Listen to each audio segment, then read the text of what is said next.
শনিবার সন্ধ্যায় শেষ হচ্ছে সরকারকে দেওয়া জুনিয়র ডাক্তারদের ডেডলাইন। তার আগে ধর্মতলা থেকে সরে যেতে তাদের অনুরোধ করলো কলকাতা পুলিশ। ইমেল বার্তায় লালবাজার জানিয়েছে, পুজোর মুখে ধর্মতলায় জুনিয়র ডাক্তারদের অবস্থানে বসার অনুমতি দেওয়া হচ্ছে না। ভিড় এড়াতে এই সিদ্ধান্ত বলে জানা গিয়েছে।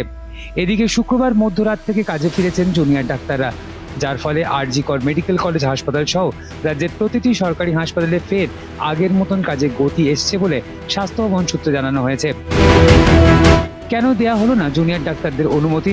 লালবাজার সূত্রে দাবি করা হয়েছে, অন্যান্য স্বাভাবিক দিনের তুলনায় পুজোর সময় ধর্মতলায় ভিড়ের চাপ বেশি থাকে। মূলত নিউ মার্কেট চত্বরে পুজোর বাজার করতে আসেন সাধারণ মানুষ। ফলে শহরের ব্যস্ততম অঞ্চলে জুনিয়র ডাক্তারদের এই কর্মসূচি চললে যানজট বাড়তে পারে, ফলে যান নিয়ন্ত্রণেরও অসুবিধার মুখে পড়তে হতে পারে। তবে নিজেদের অবস্থানে এখনো অনড় রয়েছেন জুনিয়র ডাক্তাররা।